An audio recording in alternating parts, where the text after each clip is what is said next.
In 5 minutes, everything changed.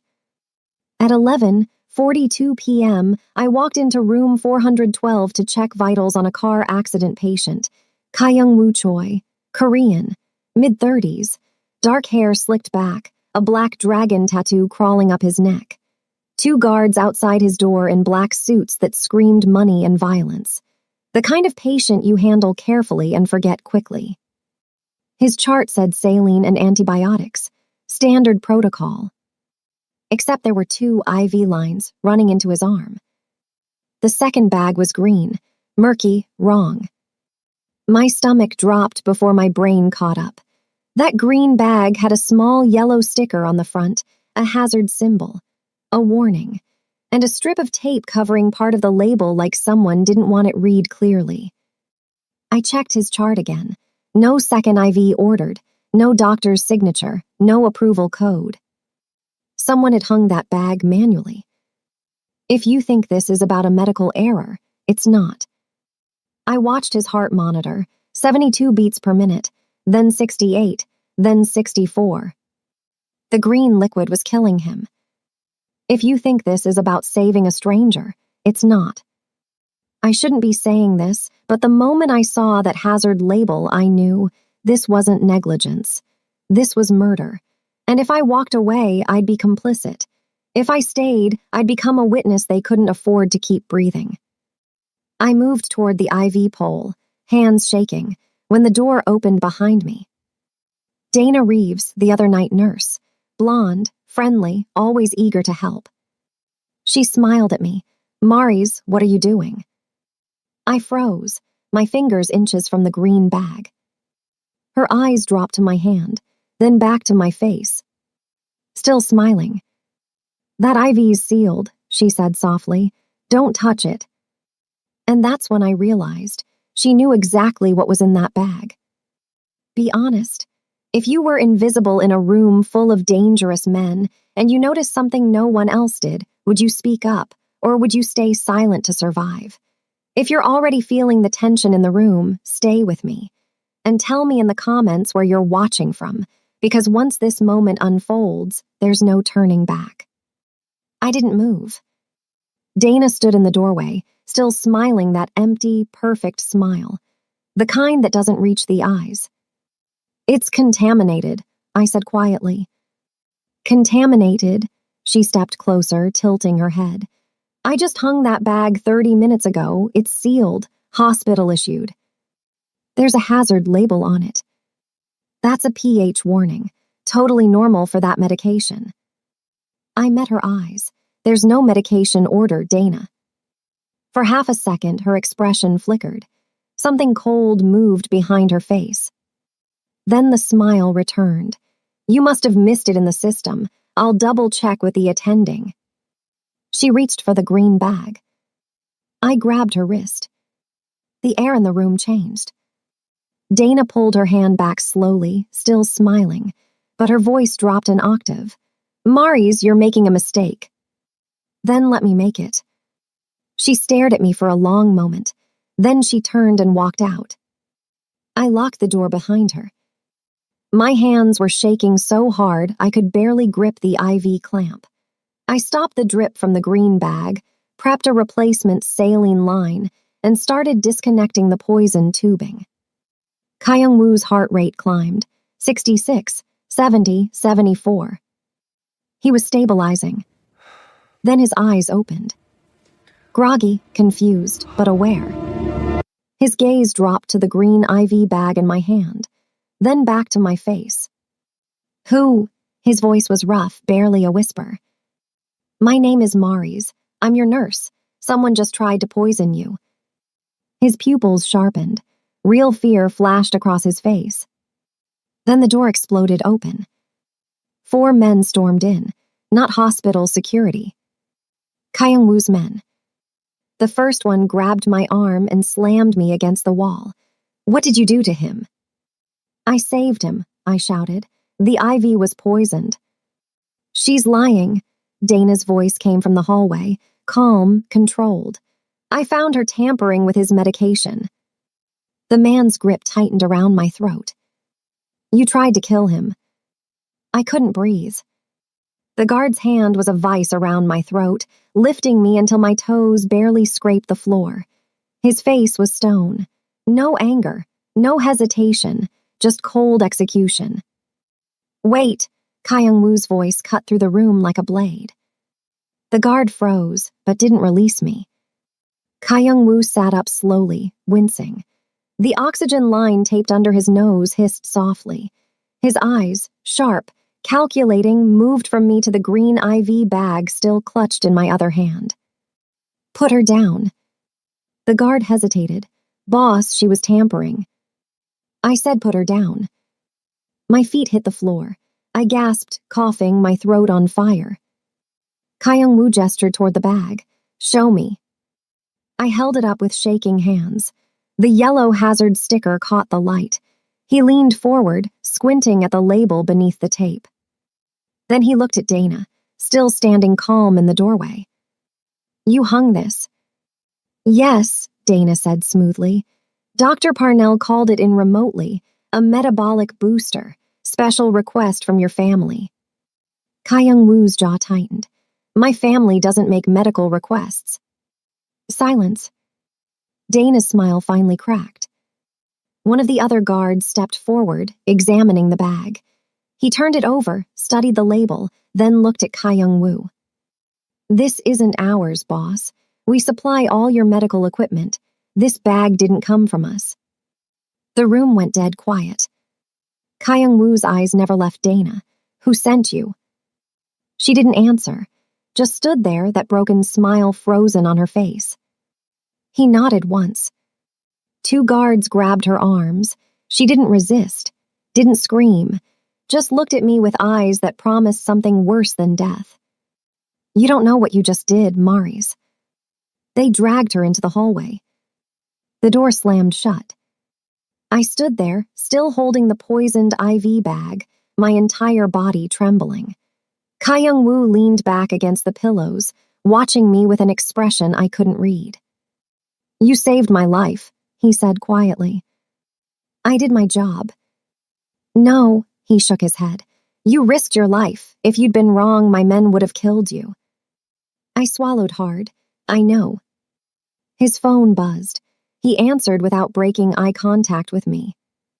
"Run deep background on Dana Reeves and find out who authorized her hire." He hung up. "Someone inside this hospital just tried to frame you for my murder." My blood went cold. They moved me to a windowless office on the 6th floor. 2 guards outside, 1 door. Kyung-woo sat across from me, still pale but alert. The oxygen line was gone now, just him and me and the weight of what had almost happened. "Tell me everything," he said. So I did, the timeline, the second IV line, Dana's fake doctor's order, the hazard symbol, the heart rate drop, every detail I could remember. He listened without interrupting. When I finished, he leaned back and exhaled slowly. "Dana Reeves isn't a real nurse." I blinked. "What?" "She's been working here 6 months on a stolen license. Her real name is Dana Kwon." He paused. "She works for the Gwangju Syndicate." My stomach dropped. "The people who want you dead." "Yes." I thought about all the times Dana had helped me, brought me coffee, covered my breaks, smiled and joked about difficult patients. It was all a lie. "She was gathering information," Kyung-woo continued. "Schedules, access codes, blind spots, and when the opportunity came, she made her move." "Why frame me?" His answer was blunt. "Because you're disposable. A night shift nurse with no family in Seattle, no close friends at the hospital. If you'd been blamed, the investigation would have ended with you." I felt sick. "The poison in that IV, it's called Vexal 9. Untraceable in an autopsy if the body's cremated within 48 hours. Symptoms mimic heart failure. So if you died, they would have blamed the car accident or hospital negligence, and you would have been the last person in my room before I flatlined. Dana would have testified I was acting strange, that I swapped the IV without authorization, that I seemed nervous, and I'd be in prison for murder. A knock came at the door. One of the guards stepped in, holding an evidence bag. We secured the IV. Hospital security's reviewing footage now. Kyung-woo took the bag. The green liquid sloshed inside. "This is all we have," he said to me. "If the lab confirms Vexol 9, we can prove the hit." He didn't finish the sentence. He didn't have to. The lights went out. Not a flicker, not a brownout, complete darkness. Emergency power kicked in 3 seconds later, bathing the office in red. Kyung-woo moved instantly. He grabbed my wrist and pulled me behind the desk. "Stay down." "What's happening?" "They're here." Gunfire erupted in the hallway, sharp cracks followed by screaming. The guards outside our door shouted commands I couldn't understand. Then silence. Kyung-woo's hand moved to his waistband. He pulled out a black pistol I hadn't noticed before. The door handle turned slowly. He raised the gun. The door opened. A man in black tactical gear stepped inside, raising a suppressed pistol. Kyung-woo fired first. The shot was deafening in the small room. The man stumbled backward into the hallway. But another one came through. Kyung-woo lunged. They collided, crashing into the wall. The assassin's gun went off once, twice, bullets punching into the ceiling tiles. Plaster rained down. I grabbed the only thing within reach, a metal stapler from the desk, and swung it as hard as I could. It connected with the side of the assassin's head. He dropped. Kyung-woo grabbed the man's gun and pressed it against his throat. "Who sent you?" The man laughed, blood trickling from his mouth. "You'll never prove it." Kyung-woo's jaw clenched. "We already have the IV bag." The assassin's smile widened. "No, you don't." My stomach dropped. Kyung-woo looked at the guard who'd been holding the evidence bag earlier. The man stood frozen in the doorway, face pale. "Where's the IV?" I left it on the counter, right there." We all looked. The evidence bag was gone. Kyung-woo stood slowly, his expression unreadable. He turned to me. "They took it. The only proof that someone tried to poison him. The only thing that could clear my name and prove the conspiracy. Vanished."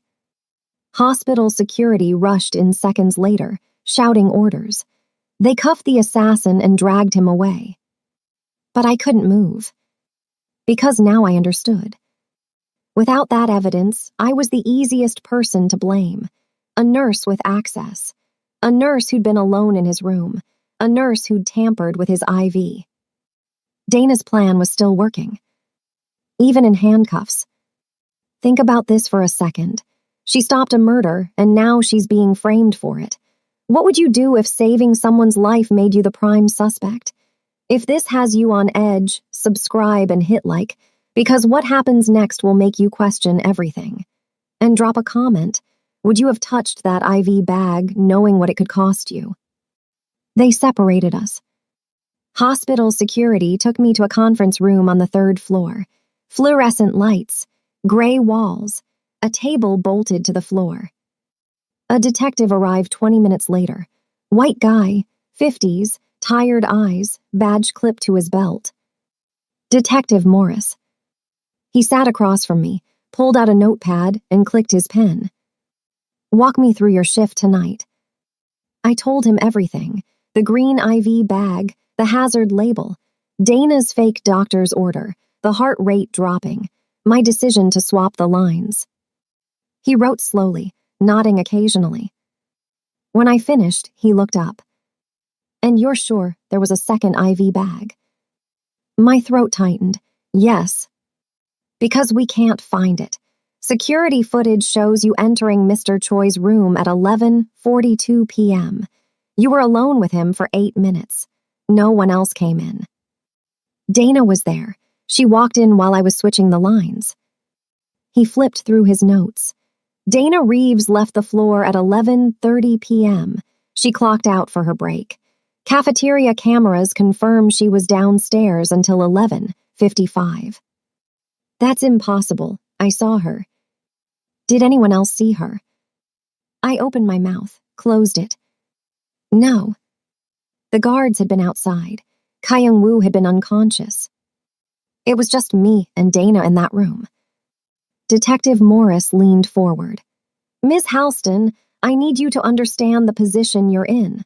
A high-profile patient nearly died on your watch. You admit to tampering with his IV without authorization, and the evidence you claim exists has disappeared. I didn't tamper with it. I saved him. That's your version. It's the truth. He closed his notepad. Mr. Choi's attorneys are requesting a full investigation. The hospital's already suspended you pending review. And if toxicology finds anything unusual in his blood work, the DA's office will be involved. My hands were shaking. I'm a nurse. I've worked here for 3 years. Why would I poison a patient? That's what we're trying to figure out. He stood, tucking the notepad into his jacket. Don't leave Seattle, Miss Halston. The door closed behind him. I sat there alone, the fluorescent lights buzzing overhead. They were building a case against me. And I had nothing to prove my innocence. They let me go at 3:47 a.m. No charges, not yet. I walked out of that conference room into a hospital that suddenly felt hostile. Nurses I'd worked with for 3 years looked away when I passed. Security followed me to the locker room. I changed out of my scrubs in silence. My phone buzzed, unknown number. I almost didn't answer. Ms. Halston, Ka-young-woo's voice, meet me in the parking garage, level 3, now. I can't, the detective said. I know what he said, level 3, 5 minutes. He hung up. I shouldn't have gone. Every instinct screamed at me to go home, lock my door, and disappear. But I went anyway. The parking garage was empty, except for a black SUV idling near the stairwell. The back door opened as I approached. Ka-young-woo sat inside, still pale but steady. A bodyguard drove. Another sat in the passenger seat. Get in. I hesitated. They're going to arrest you, Maurice, probably tomorrow, maybe tonight. For what? I didn't do anything. Doesn't matter. Someone made that evidence disappear. Someone edited the security footage.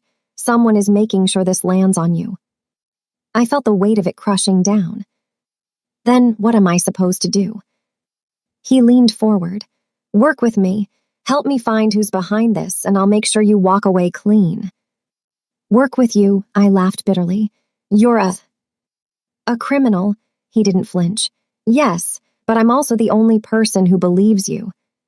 The silence stretched between us. Why do you care? I asked quietly. Because you saved my life when you had every reason to walk away. And because whoever tried to kill me won't stop until you're in prison or dead. He extended his hand. So what's it going to be? I stared at his hand. At the choice that would change everything. I got in the SUV. We drove in silence through empty Seattle streets. Rain streaked the windows. The city looked different at this hour, darker, colder. Ka-young-woo made a phone call in Korean. Short, clipped sentences. He hung up and looked at me. We're going to my property. You'll be safe there while we work. Safe from who? Everyone. 20 minutes later, we pulled up to a gated estate in Bellevue. Modern architecture. Floor-to-ceiling windows. The kind of house that costs more than I'd make in 10 lifetimes. Inside, everything was white marble and dark wood. Minimal, expensive. A woman in a crisp suit met us in the foyer. Late 40s, Korean. She looked at me with the kind of assessment that missed nothing. This is Ms. Kang, Ka-young-woo said. She handles my legal affairs. Ms. Kang nodded curtly. Ms. Halston, we have much to discuss. She led us to a conference room. A laptop sat open on the table, surveillance footage paused on the screen. "This is the hospital security feed from tonight," she said. "Unedited. I acquired it before they could scrub it." She pressed play. I watched myself enter room 412 at 11:42 p.m. Watched myself check the IV bags. Watched my face change when I saw the green one. Then Dana walked in. Clear as day, 11:44 p.m. "She was there," I whispered. "Yes," Ms. Kang said, "but the footage the police have shows a different timestamp. Someone altered it to make it look like Dana was on break when you claim she appeared." "Who?" "Someone with administrative access to the hospital's security system." She pulled up another file. "We're tracking the login credentials now." Ka-young-woo leaned against the table. Dana didn't work alone. She had help inside the hospital, someone with power, someone who could change records, authorize her hearing, and make evidence disappear. I felt my chest tighten. "And that someone is still there," I said. "Yes." Ms. Kang closed the laptop. "Which means we need to identify them before the police file charges against you. You have 72 hours, maybe less." I looked at Ka-young-woo, "And if we don't find them?" His expression was cold. "Then you go to prison for a murder you prevented." Ms. Kang handed me a tablet. "These are Dana Kwon's text messages from the past 6 months, recovered from her phone after her arrest." I scrolled through them. Most were in Korean, but a few were in English. One thread caught my attention. "Unknown number, package delivered, room 412, green line active 11:40. Dana confirmed. Nurse on rotation is Halston. She'll take the fall." "Unknown number. Good. Make sure she's the last one in the room." My hands went numb. "They planned this," I whispered. "Down to the minute," Ms. Kang said. "Dana was instructed to set you up specifically. Someone gave her your schedule, your background, everything she needed to frame you." I looked up. Who's the unknown number? "We're tracing it now, but whoever it is had access to hospital staffing records and patient assignments." Ka-young-woo crossed his arms. "That narrows it to administration, scheduling managers, maybe senior nursing staff." I thought about the people I worked with. People I trusted. How do we find out which one? Ms. Kang pulled up another file. "We set a trap." She showed me a fabricated email, designed to look like it came from the police department. Subject, evidence recovery, case 47,821. Body, green IV bag recovered from disposal unit. Lab analysis scheduled for 8 a.m. tomorrow. All personnel involved will be contacted for statements. "We send this to every administrator with security access," Ms. Kang explained. "And we monitor who panics." "Panics how?" Ka-young-woo's smile was cold. "Whoever tries to access the evidence locker tonight is our traitor." My stomach churned.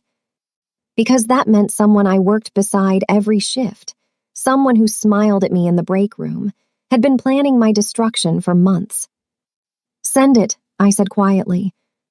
Ms. Kang's finger hovered over the button. "Once we do this, there's no going back. If they realize it's a trap, they'll disappear." I met her eyes. "Send it." She clicked. "Here's what I need you to think about. Someone at that hospital decided her life was worth less than a payday. They chose her to take the fall because they thought no one would care. Would you stay silent if you were her, or would you fight back even if it meant risking everything? If you're invested in seeing justice, subscribe and drop a fire in the comments, because what happens next will expose the person she never saw coming." We waited. Ms. Kang monitored the hospital's security system remotely. Ka-young-woo paced. I sat frozen, watching the clock. 8:47 p.m. Nothing. 9:15 p.m. Nothing. 9:33 p.m. Ms. Kang's laptop chimed. "Someone just accessed the evidence locker system," she said. My heart stopped. "Who?" She pulled up the login credentials. User, R. Mendoza. Position, Director of Nursing Operations. Rebecca Mendoza. I felt like I'd been punched. Rebecca had hired me 3 years ago. She'd mentored me through my first codes. She'd written my performance reviews. She'd brought me coffee when I worked doubles. No, I whispered, not her. Ms. Kang pulled up Rebecca's personnel file. She's been with the hospital for 12 years. Promoted to director 18 months ago. No disciplinary record. Clean background check. Then why? Kyung-woo leaned over the laptop. Pull her financials. Ms. Kang's fingers flew across the keyboard. Bank statements appeared on screen. My breath caught. 3 deposits, each for $50,000, all within the past 6 months. Dates matched exactly with Dana's employment start, her badge access upgrades, and the night of the poisoning. She was paid to help them, I said numbly. She authorized Dana's hearing, Ms. Kang confirmed. Bypassed the normal background check protocols, gave her access to restricted areas, and tonight, she pulled up new footage, she just entered the evidence storage room. The video showed Rebecca moving quickly through the hallway, glancing around nervously. She swiped her badge, disappeared inside. Emerged 2 minutes later. Empty-handed. She's looking for the IV bag, Kyung-woo said. Which doesn't exist, Ms. Kang added. The email was fake. There's no recovered evidence. Rebecca hurried down the hallway, pulling out her phone. Ms. Kang intercepted the call. Rebecca's voice came through the speaker, tight with fear. They found it, the IV bag. It's in evidence. They're running lab tests in the morning. A male voice responded, calm, cold. Then make it disappear, tonight. I can't just. You've been paid. Do your job. The line went dead. Ms. Kang looked at Kyung-woo. We have her. But I was still staring at Rebecca's face on the screen. The woman who'd smiled at me every shift. Who'd mentored me. Who'd sold me out for $150,000. We need her confession on record, Ms. Kang said. Kyung-woo shook his head. She'll lawyer up the second we approach her. Not if she thinks she's still winning. Ms. Kang pulled up Rebecca's phone records. She's been in contact with someone using a burner number. That's who she just called. We can't trace it directly, but the call pattern suggests someone high-level. Someone who arranged the hit. I found my voice. What if we make her think the evidence is real? They both looked at me. She's panicking because she thinks the IV bag was recovered. What if we let her believe she can still fix it? Make her think she can destroy the evidence before morning. Miss Kang's eyes narrowed. You want to meet with her? Yes. Alone. She trusts me. If I tell her I'm scared, that I need help, that I don't know what to do, she'll talk. She always has. Kyung-woo stepped closer. And if she doesn't talk, if she tries to silence you instead, then you'll be listening. I gestured to the surveillance equipment. Wire me, record everything, get the confession you need. Silence. Ms. Kang glanced at Kyung-woo. Some unspoken communication passed between them. Finally, he nodded. You wear a wire. We stay close. And the second it goes wrong, we pull you out. Ms. Kang handed me a phone. Text her. Tell her you need to meet. Tonight, somewhere private. My hands shook as I typed. Me, Rebecca, I'm scared. The detective thinks I poisoned Mr. Choi. Can we talk, please? 3 dots appeared immediately. Rebecca, of course, sweetie. Where are you? Me, my apartment. Can you come? Rebecca, I'll be there in 20 minutes. I looked up at Kyung-woo. She's coming. Good. His expression was unreadable. Because tonight, she's going to tell us everything. Miss Kang handed me a small device, barely bigger than a button. This goes under your collar. Don't touch it. Don't adjust it, just act natural. I clipped it on. Natural. As if anything about this was natural anymore. My apartment felt smaller with Kyung-woo's men hidden inside it. 2 in the bedroom closet, 1 in the bathroom. Ms. Kang in an unmarked van outside monitoring the audio feed. Kyung-woo insisted on staying in the kitchen, out of sight but close enough to move fast. I sat on my couch, trying to steady my breathing. A knock at the door. I opened it. Rebecca stood there in her scrubs, purse over her shoulder, concern etched across her face. The same face that had smiled at me for 3 years. "Mari's honey, come here." She pulled me into a hug. I forced myself not to stiffen. "I'm so sorry you're going through this," she whispered. We sat down. She took my hands. "Tell me what happened." I repeated the story, the green IV bag, Dana, the missing evidence, the detective's questions. Rebecca listened, nodding sympathetically.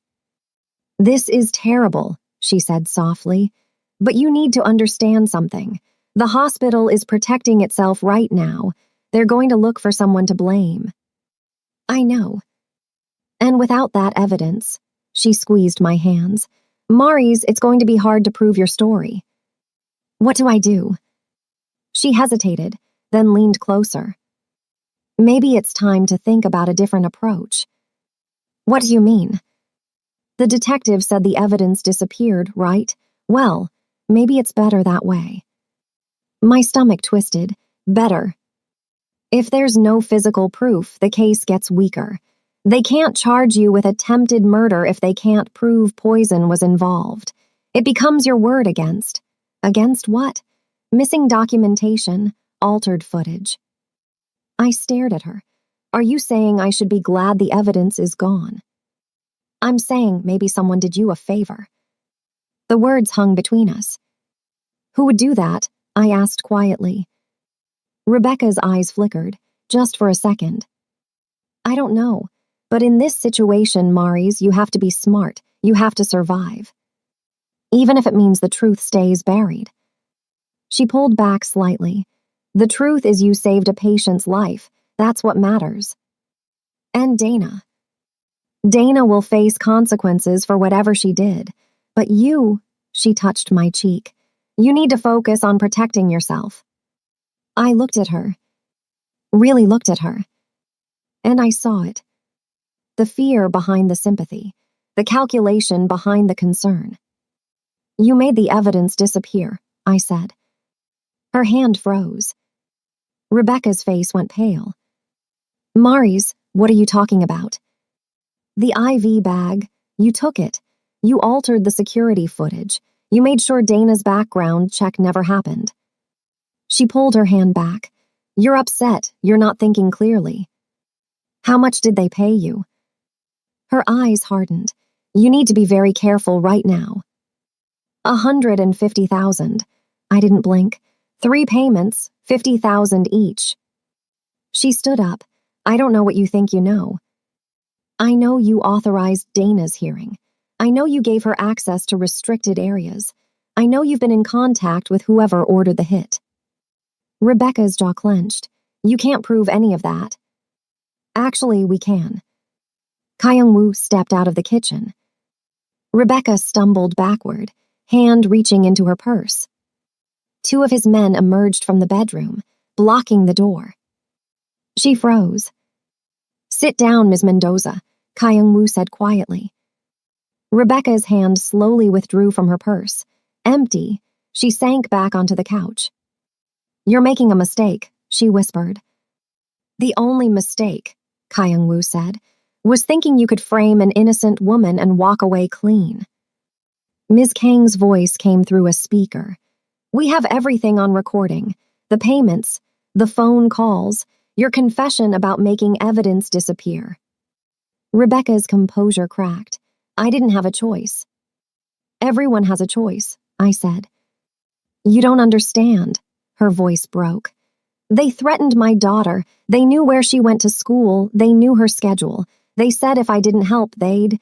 She covered her face with her hands. I felt something twist in my chest. Not sympathy, but recognition. Fear makes people do terrible things. "Who threatened you?" Kyung-woo asked. Rebecca shook her head. I can't. You can, or you go to prison for conspiracy to commit murder. She looked up, mascara streaking her cheeks. If I tell you they'll kill me, they'll kill my daughter. If you don't tell me, Kyung-woo said, I can't protect either of you. Silence stretched between them.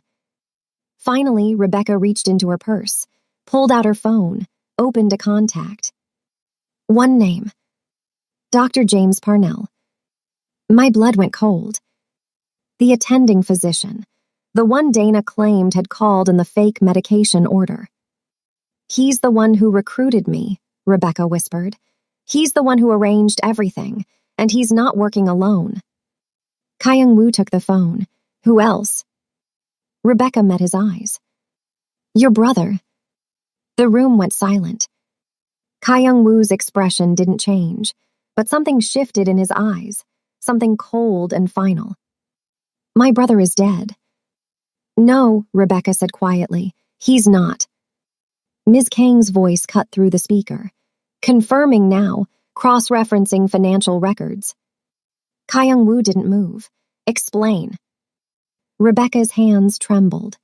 3 months ago, Dr. Parnell approached me, said he was working with someone who needed access to your medical care, someone who knew your security protocols, your suppliers, your routines.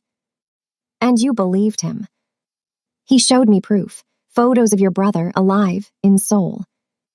My mind raced. Kyung-woo had never mentioned a brother, never mentioned family at all. Kyung-min faked his death 2 years ago, Rebecca continued. He's been working with the Gwangju syndicate ever since, planning this. Kyung-woo's jaw tightened. Why now? Because you're meeting with the Vancouver family next week. If the alliance goes through, Gwangju loses their West Coast territory. She swallowed hard. Your brother gets paid $10 million to make sure that meeting never happens. Ms. Kang's voice. Financial records confirm. Dr. Parnell received $2 million from an offshore account registered to Kyung-min Choi. Same account funded Rebecca's payments and Dana's operations. I looked at Kyung-woo. His face was stone. Where is he? He asked. I don't know, Rebecca whispered. Dr. Parnell handles all communication. I've never met your brother. I've only seen photos. Kyung-woo pulled out his phone, made a call. Find Dr. James Parnell. Bring him to me, alive. He hung up. Then he looked at me. I'm sorry you got caught in this. It's not your fault. Yes, he said quietly, it is. Because his brother hadn't just tried to kill him. He'd tried to destroy an innocent woman's life to cover his tracks. And now, everyone involved would pay the price. They found Dr. Parnell at SeaTac Airport. Boarding pass to Singapore in his hand, one-way ticket. Kyung-woo's men brought him to the estate 2 hours later. I watched from the security room as they escorted him into the basement. Ms. Kang stood beside me. You don't have to see this. Yes, I do. Because whatever happened next, whatever Kyung-woo did to get answers, it was happening because I'd saved his life. I needed to own that. The interrogation lasted 30 minutes.